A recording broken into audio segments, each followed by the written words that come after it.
चलचित्र वसन्त प्रदर्शनको सङ्घारमा आउँदै गर्दा आफ्ना सिर्जनाका कारण दर्शकहरूबाट लोकप्रियता पाएका प्रकाश सपुत विवादको भुमरीमा परेका थिए। उनको विवादको कारण थियो केपी ओलीको सपना सङ्घर्ष र सङ्कल्प भन्ने पुस्तक विमोचनमा केपी ओलीको लागि गरेको तारिफ। उहाँको व्यक्तिगत जुन ग्राफ छ, व्यक्तिगत जुन सङ्घर्ष छ, जुन यात्रा छ, त्यो देख्दाखेरि चाहिँ मलाई विचित्रै लाग्छ। म एउटा नयाँ पुस्ताको युवा भएको हिसाबले मैले एक बारको जिन्दगीमा कम्तीमा पनि यतिको सपना देख्न सक्नुपर्छ, यतिको सङ्घर्ष गर्न सक्नुपर्छ। एक बारको जिन्दगीमा यति धेरै रङहरू पनि बाँच्न सम्भव छ, यति धेरै परिवर्तनहरू गर्न र परिवर्तनहरू देख्न सम्भव छ, यति धेरै प्रगति गर्न सम्भव छ।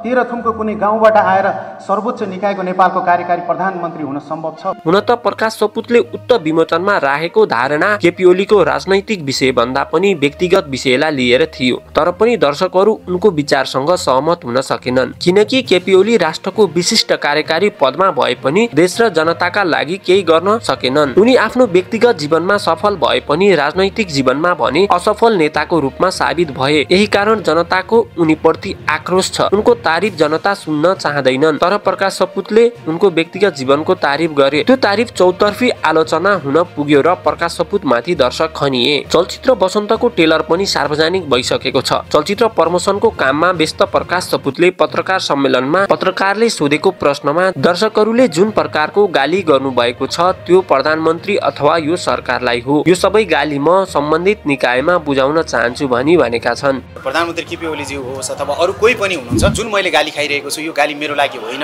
यो सबै गाली पोको पारेर म सम्बन्धित निकायमा बुझाउन चाहन्छु। पत्रकारले हजुरलाई प्रधानमन्त्रीको तारिफ गरेर पछुतो लागेको छैन भन्ने प्रश्नमा उनले यो समय तारिफ भन्दा पनि खबरदारी गर्ने समय रहेछ भन्ने कुराको आफूलाई भान भएको छ भनी भनेका छन्। साथै उनले कुलमान घिसिङ पदमुक्त भएको विषयमा पनि राम्रो मान्छेलाई प्रोत्साहन गर्नुपर्छ भनी विचार राखेका थिए। प्रशंसा गरेकोमा भन्दा पनि यो समय कसैलाई अथवा हाम्रो जो कार्यकारी पदमा हुनुहुन्छ, जब विभिन्न दलका नेताहरू हुनुहुन्छ, प्रधानमन्त्री केपी ओलीजी होस् अथवा अरू कोही पनि हुनुहुन्छ, उहाँहरूको यो प्रशंसा गरेर उहाँलाई फुर्काउने समय भन्दा पनि उहाँलाई खबरदारी गरेर होइन, अझ हाम्रो जस्तो अलि धेरै आवाज सुनिने मान्छेहरूले त झन् उहाँलाई प्रश्न सोध्नुपर्छ, खबरदारी गर्नुपर्छ भन्ने नै हो।